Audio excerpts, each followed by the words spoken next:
A very good afternoon and welcome to Lunchtime News. I'm Florin Rajendran. Before going into the stories in detail, here's a look at the headlines. Number of persons arrested in connection with the unrest in Alutgama and Beruwala rises to 62. UNHRC mandated international investigation panel on Sri Lanka to commence recording evidence next month. Fishermen in Mathura protest demanding the reinstatement of the fuel subsidy. Putin claims the artillery fire was reported in Ukraine in spite of ceasefire. In those stories in detail, the police media spokesperson says 4 more suspects have been arrested in connection with the recent unrest in Alutgama and Beruwala. SSP Ajit Rona says 62 suspects have been arrested in connection with the unrest thus far. 4 persons have been arrested by the Beruwala police in connection with the recent unrest in Alutgama and Beruwala.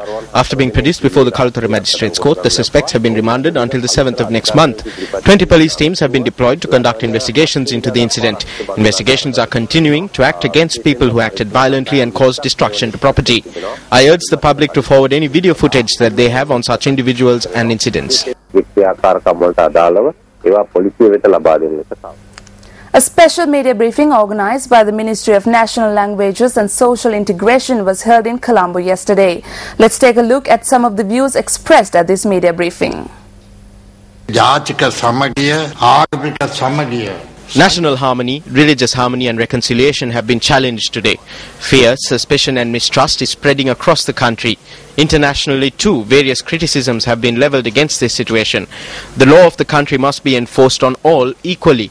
A new culture is being created. A situation where any person can take the law into their own hands has arisen. This is very unfortunate. The President addressed the people and made a special statement. That statement should not be limited to mere words. It is the consequences of non-implementation of that statement that we are witnessing across the country today.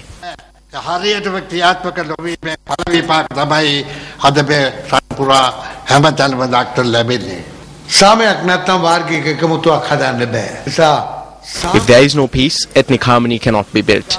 The foundation of peace is law and democracy. We are a democratic nation. A key sign of all civilized democratic countries is the condemnation of violence and the sustenance of peace. We cannot remain neutral. If we remain neutral, we are empowering a crime.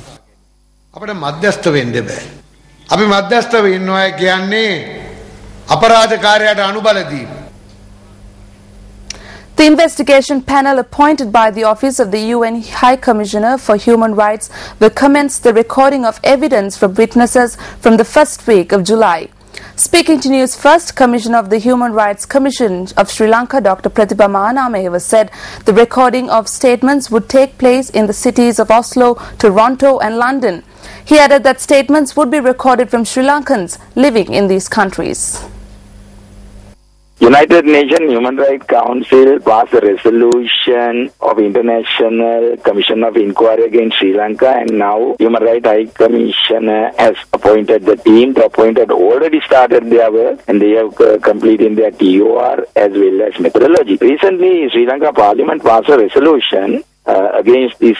This was now sent to Geneva. So in Geneva, the Commission of Inquiry members have assurance that they may not be permitted to come to Sri Lanka, and therefore they are going to commence their collection of evidence. The most important part, that is outside Sri Lanka, basically in Oslo, London, Toronto, in these cities, those who are there. So collecting this evidence is a part of the main part of the report. So they will commence collecting evidence and calling the witnesses in those countries.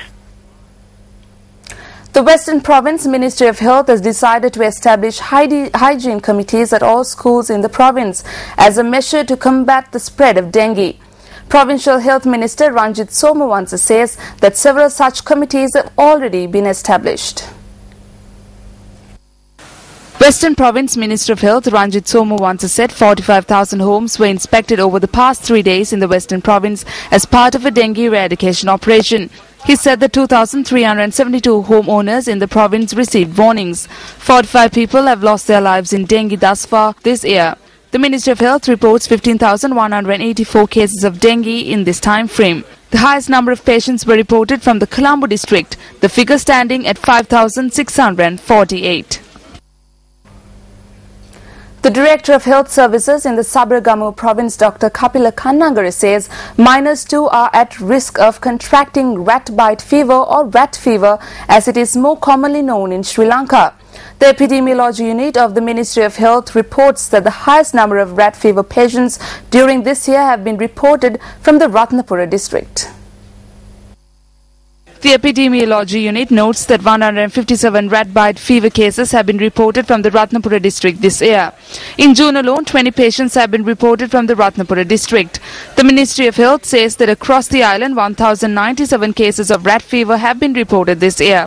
The Epidemiology Unit reports 106 cases from the Gampar district and 129 cases from the Kaluthara district. Fishermen from Dondra Head in Mathura commenced a demonstration this morning. The fishermen were demanding the reinstatement of the fuel subsidy granted for fishermen. The demonstration was held opposite the Sri Vishnu Devalaya in Dondra Head today. The demonstration was organized by the All Ceylon General Fisheries Federation. And in other local news, wildlife officers have commenced an operation to chase away 2 wild elephants roaming around the Ihalavava area in Anuradhapura. Our reporter says that efforts undertaken throughout the day yesterday had been unsuccessful.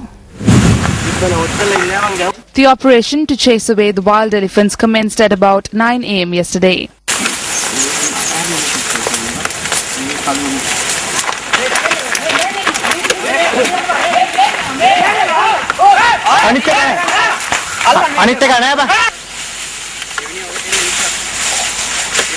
The 2 pachyderms had arrived in Ihalavava area in Kirikulaman, Radhapura at dawn yesterday. While area residents attempted to chase the elephants away, a youth was injured in the confrontation. Our reporter says the 19-year-old man was admitted to the Anuradhapura Teaching Hospital.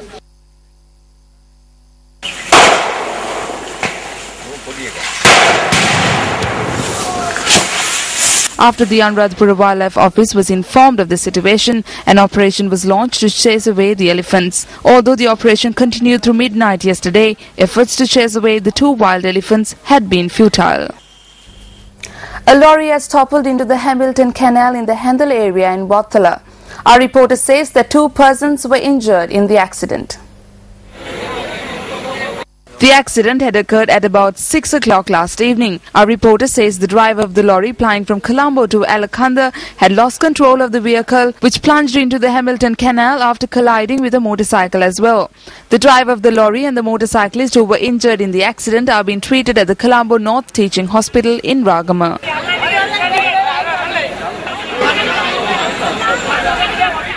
The Met Department says that southwest monsoonal winds will be experienced mainly along the western slope of the Central Hills. Duty meteorologist P.D. Ananda Pereira elaborates further.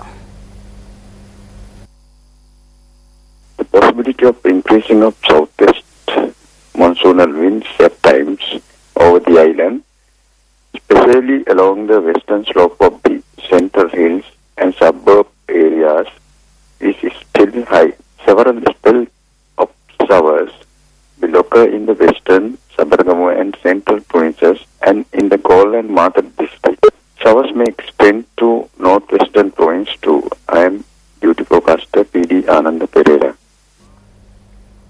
The National Water Supply and Drainage Board announced a 10.5-hour water cut from 8 o'clock this morning to 6:30 this evening in several areas, including Kaluthara.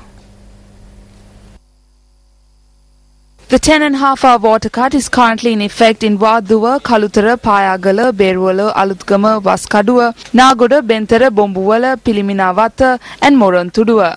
The Water Supply Board attributed the water cut to essential maintenance work being carried out by the Ceylon Electricity Board. And on a somber note for all cricket fans, Lantra Fernando, a member of the Sri Lanka cricket team before Sri Lankans was granted test status, passed away today. Lantra Fernando, who was a member of the national cricket team in the latter part of the 70s, also played county cricket in England. He was captain of the Prince of Wales College First 11 cricket team in the year 1975 and was fondly known as a rebellious speedster at one time. The late Lantra Fernando also coached the Netherlands cricket team and was also the coach of the Prince of Wales College cricket team. And that's a wrap of the lunchtime news for the day. It was an absolute pleasure having you with us. For the Newsfirst team, I'm Florin Rajendran. Have a nice day ahead.